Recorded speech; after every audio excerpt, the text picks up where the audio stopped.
It was just another Wednesday in Pleasant Grove, Utah. The sky was clear, the streets were quiet, and a little girl had just finished preschool. Her father picked her up like always. They walked hand in hand through the front door of their home. Except something didn't feel right. The house was too still, too quiet. Upstairs, the little girl walked into a scene that would haunt her forever. Her mother, cold, lifeless, was slumped in the bathtub. She wasn't breathing, she wasn't moving, and she wasn't coming back. The father called 911, but the way he spoke, it didn't sound like panic. It sounded like calculation. The story he told was full of gaps. His timeline didn't add up.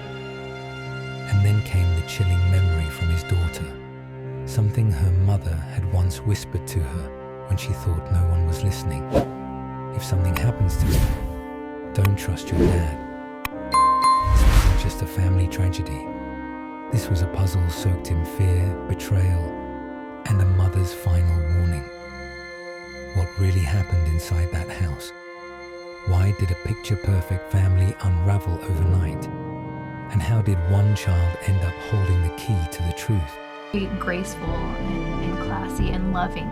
Michelle was just 21 years old when she met Martin McNeil, and within months of meeting Martin, the two of them eloped and were married and began a family very quickly. Boom, boom, boom. Her home was immaculate, her children polite, her smile ever present. But behind that carefully curated image, something far darker was beginning to stir. Martin McNeil, her husband, a successful physician and respected member of the church, was admired by many. He wore his ambition like a badge of honor. He had a law degree, a medical degree, and a deep desire to climb every ladder life offered. To the outside world, Martin was brilliant. To Michelle, he was something else entirely. He could be cold, controlling, demanding. Over time, Michelle's friends began to notice subtle changes. Her once bright spirit seemed dimmer, her once confident posture slightly more guarded. Martin insisted on managing every aspect of their lives, from finances to family routines, even Michelle's appearance. He pressured her constantly about her looks, her weight, her age. Eventually, he persuaded her to undergo cosmetic surgery. Michelle didn't want it at first. She was beautiful just as she was, but Martin insisted. He claimed it was for her self-esteem, but deep down, Michelle knew the truth. It wasn't for her confidence, it was for his pride. In April 2007, Michelle agreed to the procedure, a facelift, one she had long resisted. Martin arranged everything. He chose the surgeon. He managed her medication. And when Michelle returned home to recover, the fairy tale officially shattered. To the outside world, the McNeils were the picture of prosperity, a handsome, successful doctor, a radiant, devoted mother, 8 children, biological and adopted, filling their elegant Utah home with laughter and life. But behind the walls of that Pleasant Grove house, things weren't what they seemed. Martin McNeil's obsession with image and power grew darker with time. He wasn't just ambitious, he was manipulative, cold. A man who saw control not as a means of order, but as a means of dominance. He controlled Michelle's money, her time, her body. When she hesitated to have more children, he overruled her. When she struggled with the pressures of raising 8 kids, he offered no softness, only condescension. Still, Michelle endured. She loved her children fiercely. She held tight to her faith. But the pressure to be perfect, to maintain the illusion weighed heavily. And Martin had secrets of his own. While Michelle spent her days caring for their home, Martin spent his hiding affairs. Hospital staff whispered about his flirtations. Colleagues noticed the lingering glances. And I said, Dad, don't give her any more medicine. I'm the takeover. One night, Michelle drops a bombshell. She started to cry. She said, if anything happens to me, make sure it wasn't your dad. I kind of got upset. The night before Alexis went back to medical school, Alexis said her mom looked great. On April... Something was wrong. Martin took control of the process, booking the surgeon, arranging the prescriptions, managing her recovery. But what Michelle didn't know was that her husband had already planned exactly how that recovery would end. The suggestion unsettled Michelle deeply. Plastic surgery had never been on her radar. She was a mother of 8, proud of the life she had built. But Martin's words cut deeper than just skin. They echoed years of quiet criticisms, years of control disguised as concern. It's normal, he said. Just rest. Less than a week later, on the morning of April 11th, Alexis returned home from school to find chaos. Her younger sister was screaming. Michelle was in the bathtub, unconscious, lifeless. Martin was strangely calm. He told 911 that Michelle had slipped, that she was cold, pale, that he had tried CPR, but paramedics and police immediately found the scene off. Michelle's body was still warm. The water in the tub wasn't full. And the timeline didn't make sense.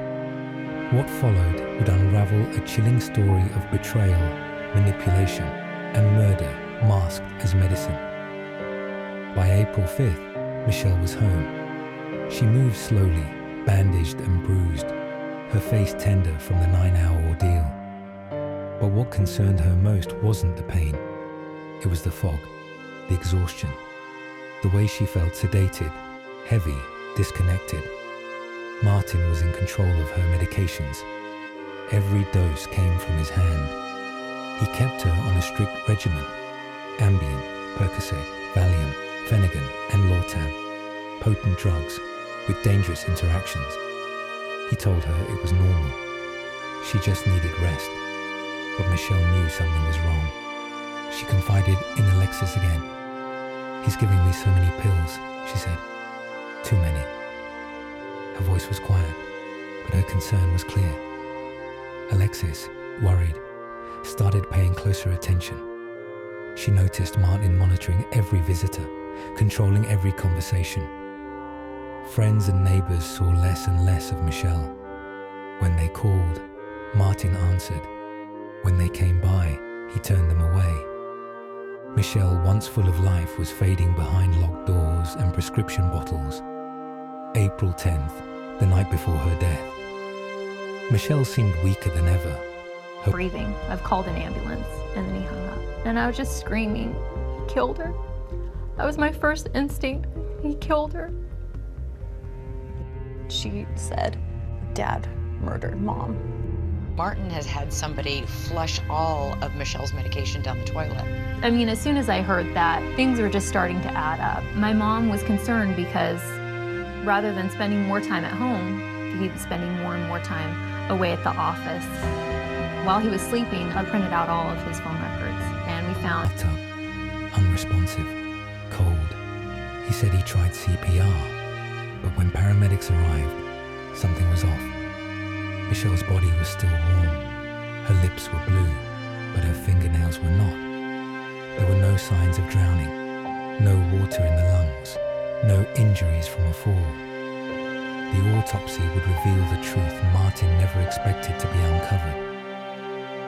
The hospital room quieted, but not because Michelle had improved. She was declared dead at 3:57 p.m. Martin's behavior turned stranger still. As doctors and nurses stepped out, he stood alone beside her body, whispering, something inaudible, something urgent. When the nurses returned, he was silent again, calm, too calm. Michelle's death was ruled suspicious almost immediately.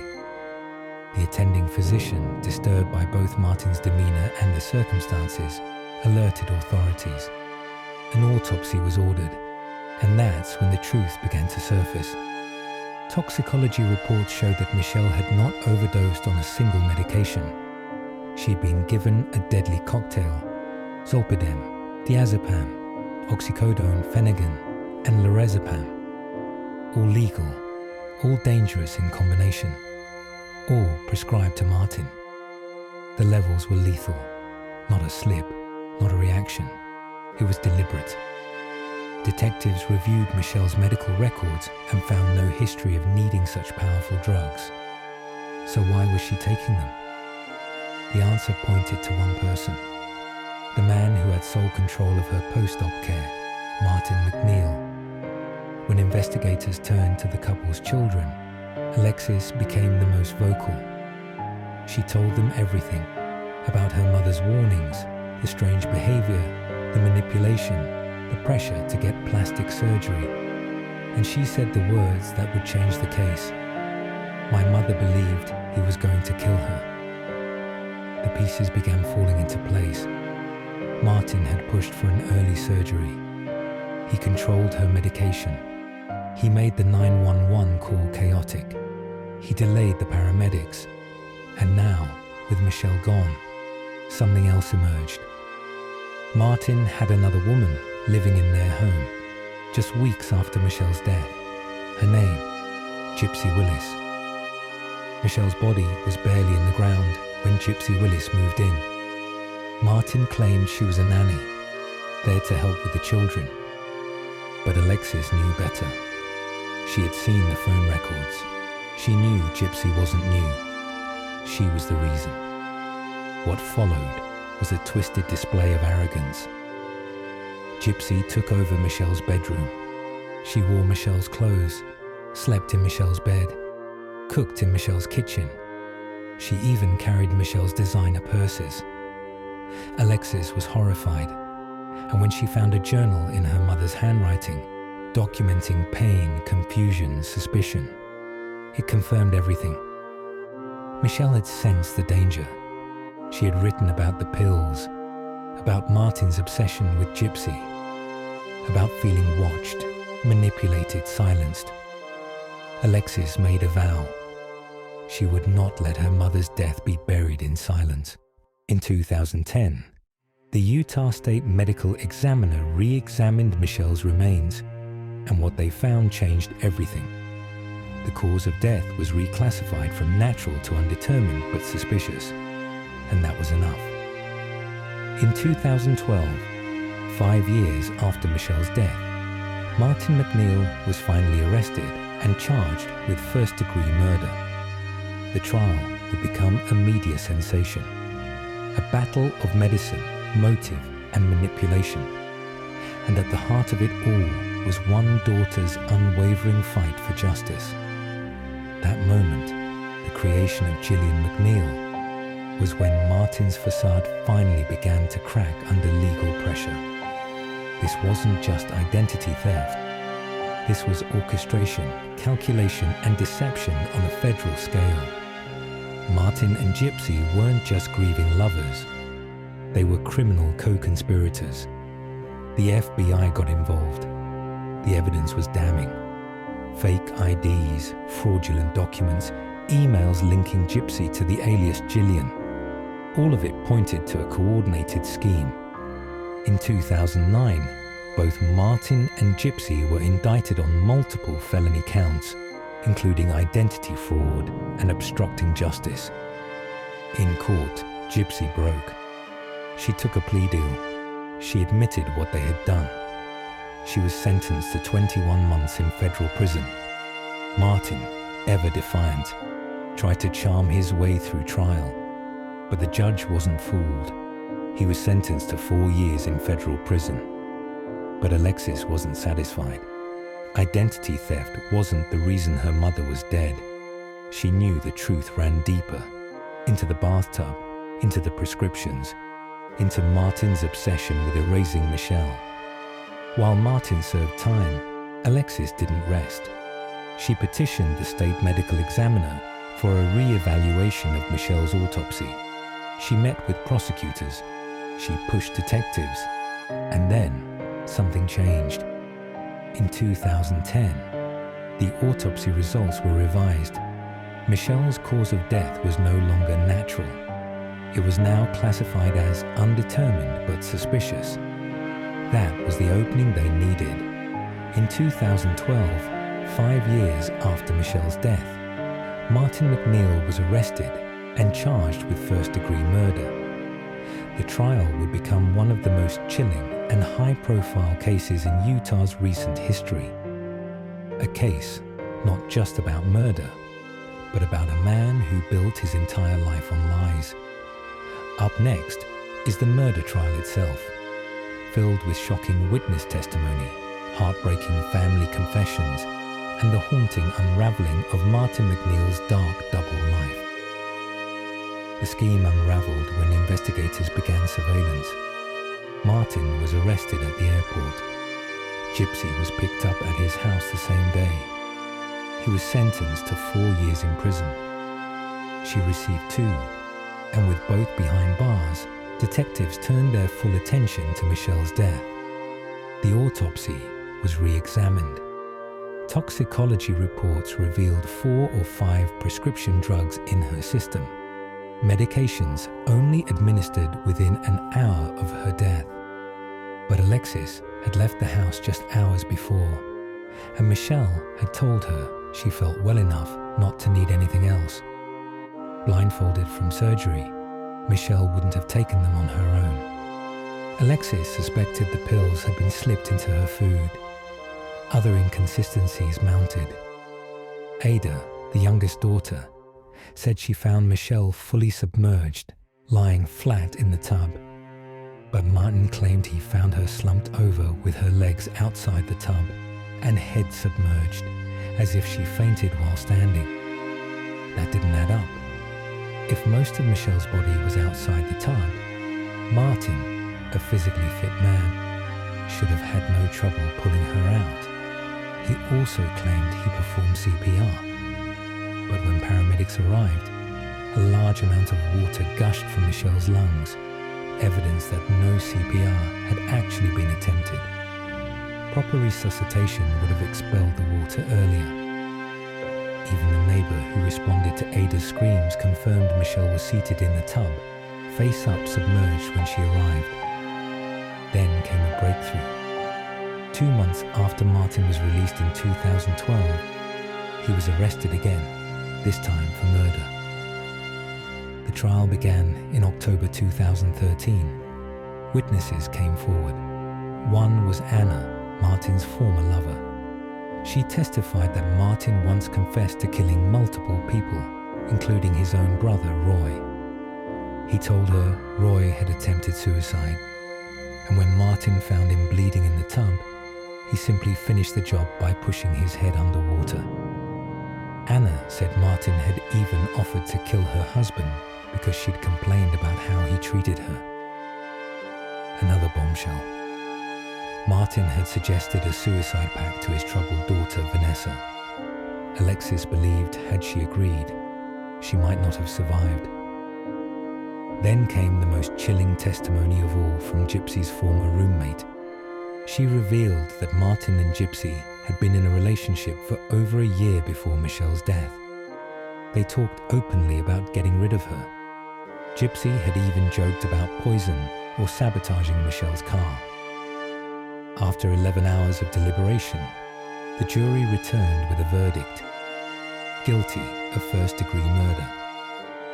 Martin McNeil was sentenced to life in prison, greenhouse in an area with no surveillance cameras. He had used greenhouse chemicals to end his life. 2 inmates found him, but it was too late. He died without ever admitting guilt. Detectives later uncovered one final twist. After Michelle's death, Martin had rewritten his will. Each of his children would receive just $1. The remainder of his estate would go to Gypsy Willis. Even in death, Martin tried to erase the people he hurt most, but his daughters made sure the truth wouldn't be buried with him. Thanks for tuning in to Redline Crime. If you're intrigued by mysteries from around the world, check out our new channel, Latin Crimes.